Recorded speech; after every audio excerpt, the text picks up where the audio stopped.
거의 2달 넘게 팔복을 하나씩 살펴봤는데 여러분 다 기억하고 계시죠? 첫 번째부터 7번째 복까지. 지난번에 있었던 7번째 복이 뭐였죠? 네, 감사합니다. 아무도 모르시는데 화평하게 하는 자는 복이 있나니. 그래서 여러분 2주간 어떻게 화평하게 하는 자로 살아오셨나요? 여러분 삶 가운데 화평이 있었습니까?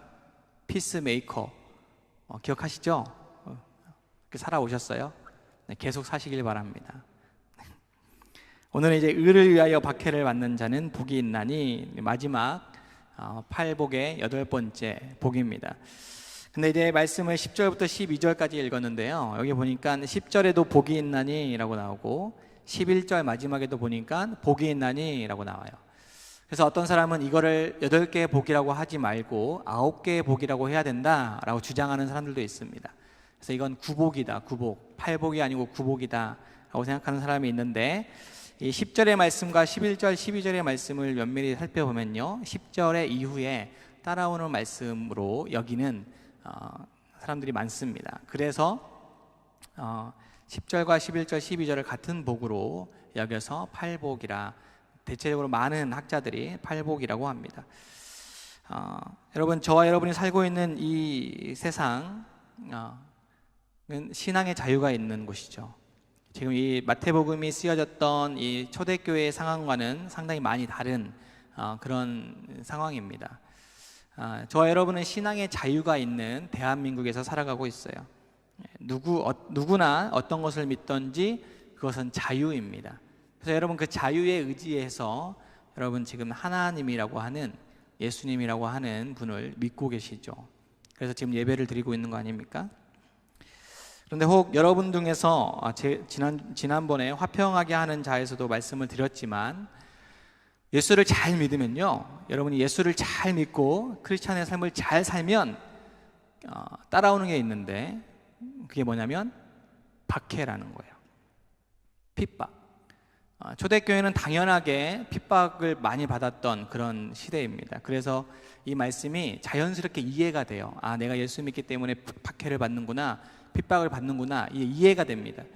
그런데 지금 종교의 자유가 있고 여러분 그 자유에 의해서 신앙생활을 하기 때문에 여러분이 누가 예수 믿는다고 해서 여러분들에게 여기서 말하는 박해까지 할 정도로 여러분을 박해하는 사람이 있습니까? 여러분의 삶의 자리에서 대체로 많은 사람들이 여러분이 크리스찬이라는 걸 알고 있죠? 그렇죠? 커밍아웃 하셨어요? 여러분의 삶의 자리에서 내가 크리스찬입니다 라고 사람들이 알고 계세요? 알고 있어야 된다는 거예요. 그리고 예수님의 그 말씀대로 여러분이 살아갈 때에 여러분의 삶의 자리에서 따라오는 게 있는데, 오늘 말씀해 보니까 박해를 받는다는 거예요. 여러분이 예수님을 믿는다는 것 때문에 박해를 받고 있는지 여러분 한번 삶을 한번 점검해 보시기를 바랍니다. 여러분, 여러분의 삶의 자리에서 예수를 믿는 게 쉽습니까? 어렵습니까? 자유가 있기 때문에 마음껏 예수를 믿고 있죠. 쉬워요? 어려워요? 어떤 사람은 쉽다고 하고 어떤 사람은 어렵다고 하고, 어렵게 느껴지는 게 정체성입니다.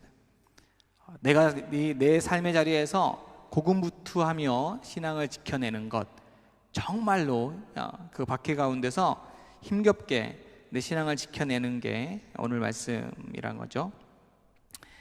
근데 이 박해는 그냥 박해가 아니라 10절에 보니까 의를 위하여 박해를 받는다라고 되어 있습니다. 의를 위하여 박해를 받는다. 근데 그 의가 뭐냐? 11절에 보니까요, 나로 말미암아 너희를 욕하고 박해하고 거짓으로 너희를 거슬러 모든 악한 말을 할 때에 라고 되어 있어요. 10절과 11절을 보면은 이 의라는 게 뭐겠습니까? 우리가 몇 번째 복입니까? 4번째 복에 의에 줄이고 목마른 자 할 때 의에 대해서 충분히 설명을 했기 때문에 여러분 충분히 의에 대해서 다 알고 있을 거다라고 생각은 들지 않지만, 어쨌든 의라는 게 뭐예요? 예수 그리스도, 하나님의 공의와 하나님의 정의인 예수 그리스도이지 않습니까? 예수 그리스도로 말미암아 박해를 받는 것을 바로 오늘 말씀이 전하고 있는 거죠. 의로 세상에 오신 예수 그리스도의 의를 덧입은 우리가 하나님과의 바른 관계 안에서 예수님과 동행하는 삶을 살아가는 것, 이것이 바로 의로운 삶을 살아가는 거예요. 그냥 단순히 착하고 단순히 도덕적으로 이 법을 잘 지키는 것이 아니라 예수 그리스도 안에서 예수님과 함께 동행하며 그분의 말씀을 따라가는 것, 그것이 바로 의로운 삶인데, 우리 팔복에 의하면 심령이 가난하다라는 거죠. 심령이 가난하여서 그 심령이 가난한 자는 자신의 죄 때문에 애통하며, 그래서 거룩하신 그 하나님 앞에서 겸손하게 온유함으로 자신을 낮추고, 그래서 의에 줄이고 목마르며 긍휼과 마음의 청결함을 구하며 하나님과 화평하기를 갈망하는 자, 이런 자가 당연하게 따라오는 것이 있는데 박해라는 겁니다. 핍박이라는 거예요. 심령이 가난함으로부터 계속해서 이렇게 살아가고 있는 우리에게 당연히 따라오는 게 핍박, 박해입니다. 그러면서 동시에 우리는 주님께서 말씀하시는 하나님의 나라 안에서 살아가게 되는 거죠. 이 박해를 받는 자에서 이 박해라는 단어가요, 헬라어로 디오코라는 단어인데, 이 단어는 이제 원래 의미는 뒤쫓다, 추구하다라는 뜻으로 사용하지만 보편적으로는 이제 박해하다, 쫓아내다라는 의미를 가지고 있습니다. 예수님은 오늘 말씀해 보니까 그냥 박해를 받는 게 아니라 의를 위하여 박해받는다고 했어요. 11절에 보면 나로 말미암아, 그러니까 예수님은 우리가 박해를 받는 그 이유가 자신 때문에 있다라고, 자신 때문이라고 지금 말씀하고 있습니다. 우리가 뭔가 잘못해서 핍박을 받고 박해를 받는 게 아니라 세상이 예수님을 박해한다라는 거예요. 세상은 원래부터 예수님을 거부하는 것이라는 겁니다. 요한복음 15장 18절 19절에 보면 더 분명하게 표현되어 있어요. 요한복음입니다. 네, 말씀을 좀 띄워주시겠어요? 요한복음 5장 18절 19절 함께 읽겠습니다. 세상이 너희를 미워하면 너희보다 먼저 나를 미워한 줄을 알라. 너희가 세상에 속하였으면 세상이 자기의 것을 사랑할 것이나 너희는 세상에 속한 자가 아니요 도리어 내가 너희를 세상에서 택하였기 때문에 세상이 너희를 미워하느니라 라고 말씀하고 있어요. 여러분이 세상에 속하지 아니하고 예수님 안에 속해 있으면 세상으로부터 당연하게 따라오는 게 있는데 미움이라는 거예요. 세상은 예수님을 믿는 우리를 당연하게 미워하고 있어요. 여러분, 세상 사람들은 기독교를 미워합니다. 요즘에 이 최근에 기독교에 대해서 비난하는 거 말고요, 복음 때문에, 예수님 때문에, 예수님을 믿는 것 때문에 세상은 우리를 미워한다라고 말씀하고 있습니다. 그런데 12절에 보니까요, 너희 전에 있던 선지자들도 이같이 박해하였느니라 라고 말씀하고 있습니다. 여러분, 성경을 창세기부터 쭉 읽어보면요, 수많은 선지자들이 나오죠.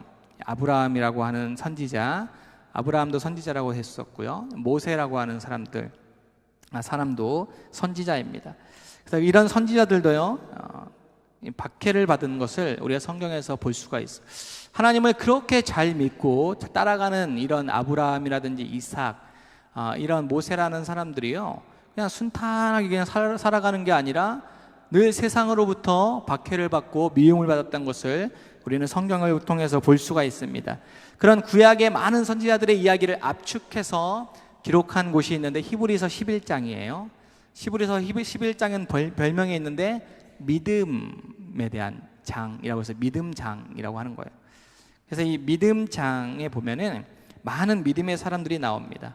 창세기에 나오는 아벨이라고 하는 사람, 에녹, 노아, 아브라함, 이삭, 야곱, 요셉, 또 출애굽기에 나오는 모세, 라합 등등 많은 사람들이 11장에 기록되어 있는데, 오늘 특별히 이제 모세에 대해서 좀 살펴보려고 합니다.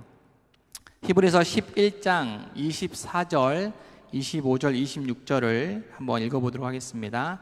히브리서 11장이에요. 시작.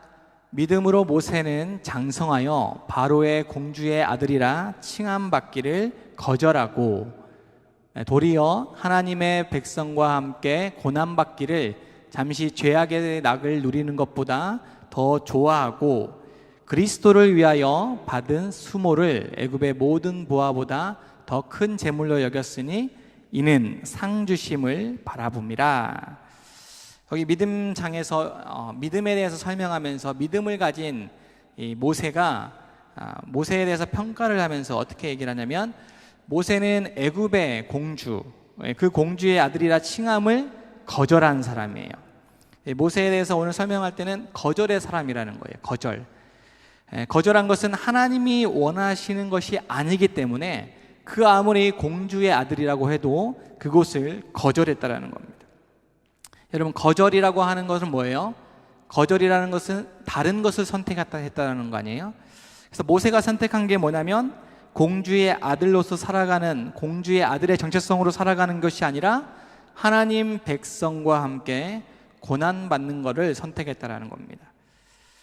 또 그리스도를 위하여 받는 그 수모를 선택했다는 거예요.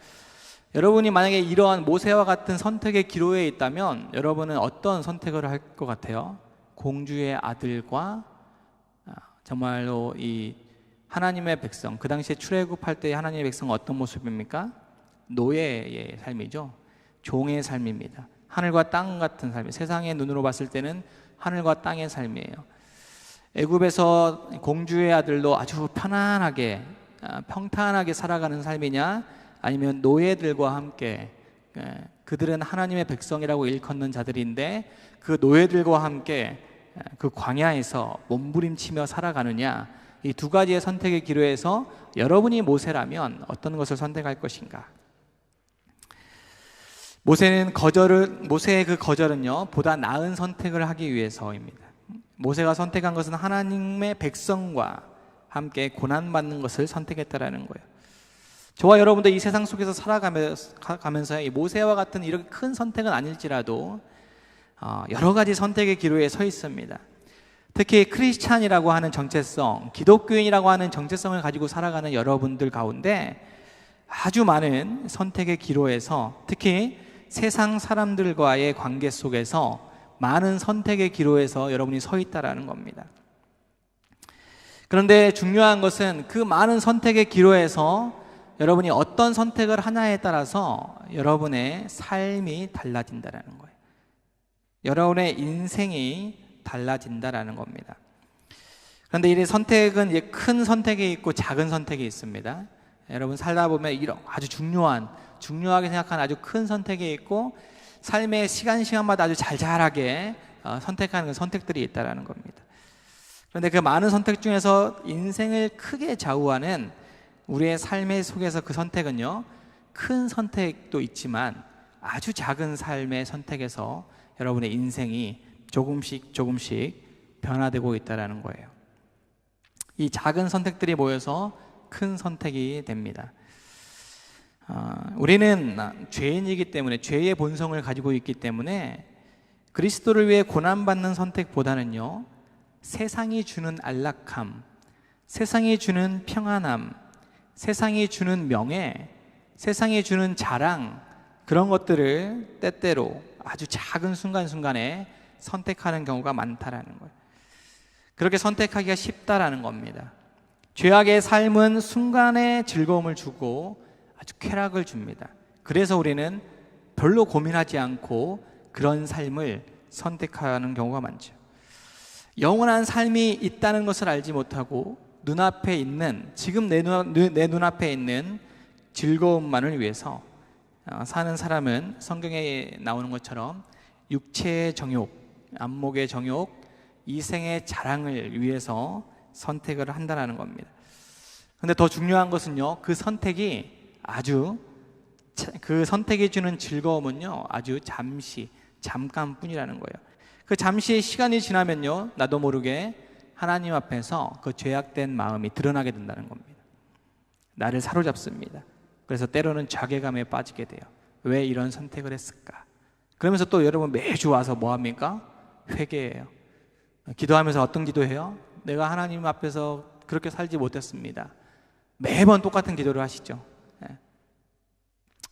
자괴감에 빠지죠. 근데 오늘 아까도 찬양을 했지만, 그런 우리도 하나님이 사랑해 주신다는 게 우리에게는 은혜입니다.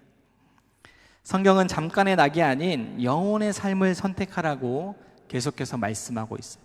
선지자들이 계속해서 박해를 받고 있지만 이들이 박해받는 가장 중요한 이유는 그들의 삶이 거기서 끝나지 않는다라는 확신이 있기 때문입니다.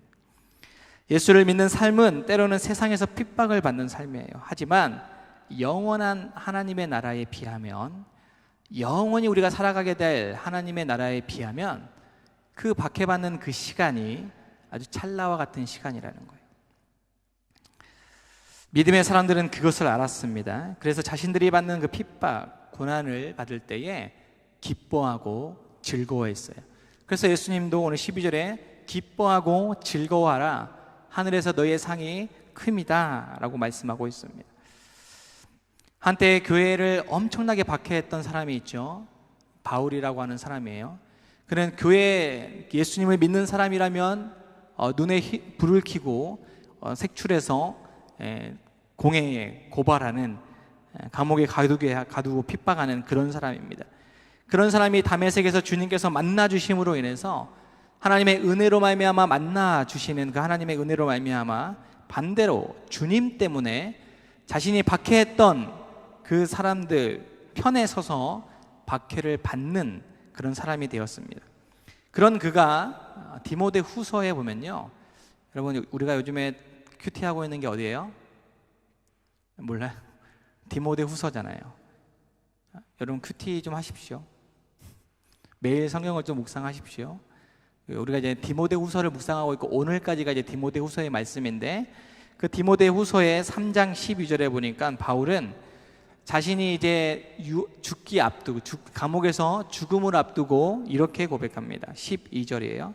베드로후서 3장 12절 함께 읽겠습니다. 무릇 그리스도 예수 안에서 경건하게 살고자 하는 자는 박해를 받으리라. 그가 예수를 믿는 순간, 은혜로 예수님을 믿는 그 순간부터 지금까지 쭉 살아온 걸 돌아보니까 이제 디모데라고 하는 제자에게 죽음을 앞두고 유언처럼 하는 말인데, 내가 지금까지 예수 그리스도 앞에서 경건하게 살고자 하니 따라오는 게 있는데 박해였다라고 고백하는 겁니다. 그런데 그 이후에 바울이 뭐라고 고백합니까? 나를 위해서 의의 면류관이 예비되어 있다라고 고백합니다. 그런 박해 속에서 이겨내어 실상은 자기가 감옥 속에 있지만 그래서 곧 죽게 될 건데 자기를 위하여 의의 면류관이 예비되어 있다라고 바울은 고백합니다. 경건하게 살고자 하는 자는, 예수 그리스도를 믿는 사람답게 살려고 하는 자는 박해를 받는 거죠. 그래서 이게 여러분에게 어떻게 들릴지 모르겠지만 그리스도인들에게 특권이 박해입니다. 그 특권을 여러분 받으시기를 바라요. 박해받는다는 것은 그 사람이 하나님 편에 있다라는 증거가 됩니다. 그래서 예수님은 의를 위하여 박해를 받는 자가 복이 있다라고 지금 말씀하고 있습니다. 예수님의 제자로서 박해를 참 많이 받았던, 예수님을 따라 박해를 참 많이 받았던, 그래서 예수님은 십자가에 이렇게 서서 박혔는데 이 사람은 십자가에서 거꾸로 박혔던 사람이 베드로이지 않습니까? 그 베드로가 베드로전서 3장 14절 17절에서 이렇게 말씀했습니다. 한번 읽겠습니다. 시작. 그러나 의를 위하여 고난을 받으면 복 있는 자니 그들이 두려워하는 것을 두려워하지 말며 근심하지 말고 너희 마음에 그리스도를 주로 삼아 거룩하게 하고 너희 속에 있는 소망에 관한 이유를 묻는 자에게는 대답할 것을 항상 준비하되 온유와 두려움으로 하고 선한 양심을 가지라. 이는 그리스도 안에 있는 너희의 선행을 욕하는 자들로 그 비방하는 일에 부끄러움을 당하게 하려 함이라. 선을 행함으로 고난받는 것이 하나님의 뜻일진데 악을 행함으로 고난받는 것보다 나으니라. 하나님은 결국에 우리를 박해하는 그 세상을 가만두지는 않습니다. 그들을 부끄럽게 한다라고 말씀하세요. 그리고 선을 행함으로 고난받는 것이 하나님의 뜻이라고 말씀하고 있습니다. 여러분, 세상은 예수 그리스도를 참아내지 못합니다. 그 복음을 견디지를 못해요. 하나님을 알지도 못하고 좋아하지도 않습니다. 그래서 예수님을 제대로 믿는 자들을 박해하죠. 마치 예수님을 십자가에 달리게 하신 것처럼. 그 은혜가, 그 은혜의 그 복이 집약된 곳이 바로 예수님의 십자가입니다. 그 십자가에 예수님의 그 지금 말씀드리고 있는 이 복이 아주 녹아져 있다는 거죠. 여러분, 기독교는 역설의 종교입니다. 십자가는 세상 사람들이 봤을 때는 저주인 것처럼 보이지만 우리 믿는 자들에게는 그 십자가를 통해서 하나님께 나아가는 엄청난 복이라는 것을 우리가 알 수 있습니다. 우리 시대에도요, 기독교조차도 하나님을 몹시, 이 시대에도 사람들이 기독교를 많이 싫어합니다. 그런데 이제 서두에도 얘기했지만 이 시대가 기독교를 싫어하는 것은요, 좀 다르게 변질됐죠. 여러분이 세상 사람들이 기독교를 싫어합니다. 지금은 이제 박해하는 게 아니라 비난을 하고 있습니다. 왜냐하면 우리 크리스찬들이 예수님 때문에 박해받는 것을, 박해를 선택하는 것을 거부하기 때문에 이 시대의 크리스찬들이 박해를 싫어하고 세상이 주는 안락, 세상이 주는 평안함을 더 많이 선택하기 때문에 세상은 우리를 향해 박해하는 것이 아니라 마치 자기의 편으로 끌어들이고, 이 기독교가 점점 세상의 편에 서게 되고, 그리고 많은 교회에서 그러한 일들이 일어나게 됐죠. 그런데 세상은 자기의 편이라고 좋아하는 것 같지만 이런 기독교를 향해서, 한국 기독교를 향해서 비난하고 있습니다. 세상과 적당히 타협하면서 분란을 일으키지 않겠다라는 명목으로 적당히 타협하면서 권력에 빌붙고 또 금력에 빌붙어서 좋은 게 좋다는 식으로 신앙하는 이 세상의 크리스찬들을 향해서 세상은 자기 편인 것처럼 여기며 그 이후에 비난하고 있다는 거죠. 여러분, 예수님을 믿는 자들은요, 세상으로부터 박해를 받아야 됩니다. 그리스도의 의가 세상 사람들 자신의 죄를 보게 하셨고 또 보게 하심으로 그리스도를 박해하고 있습니다. 우리는 의를 선포하고 예수 그리스도를 나타내는 그런 사람으로 살아가면서 세상으로부터 박해를 받는 자들입니다. 그런데 우리는 그렇게 하지 못하고 있습니다. 심지어 우리는 박해받는 것, 미움받는 것보다 그 미움받는 것이 두려워서 세상과 적당히 타협을 합니다. 그리고 교회마저도 세상의 편에 서게 되죠. 세상은 여전히 크리스찬에 대한, 예수님을 믿는 사람들에 대한 기대 심리가 있는데 그렇게 살지 못하니까 세상으로부터 비난을 받게 됩니다. 의를 위하여 박해받는 것이 아니라 의를 위해 살지 못하기 때문에 비난을 받고 있는 게 우리의 삶이지 않은가 한번 돌아보았으면 좋겠다는 거죠. 예수님의 의를 위하여 고난을 담대하게 받는 한영교회 청년들이 되시기를 바랍니다. 바울은 자신의 몸에 예수 그리스도의 흔적을 가졌다라고 말합니다. 흔적. 여러분 좋아하죠? 마커스라는 단어. 예수님으로 인해서 받는 그 고난의 흔적, 그 흔적이 여러분 안에도 있기를 바라요. 이런 자에게 오는 복이 천국이 그들의 것입니다 라고 말씀하고 있습니다. 우리가 처음에 첫 번째 복에 심령이 가난한 자가 따라오는 복이 뭐였습니까? 천국이 그들의 것이었어요. 근데 오늘 마지막 복, 8번째 복에서 따라오는 복이 천국이 그들의 것입니다.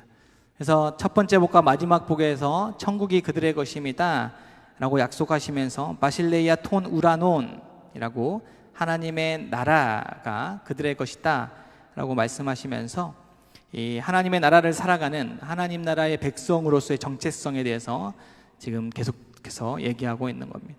팔복의 첫 번째와 마지막을 천국, 하나님의 나라로 감싸고 있는 겁니다. 여러분, 하나님의 나라를 살아가는 여러분, 이 말씀이 여러분의 말씀이 되기를 바라요.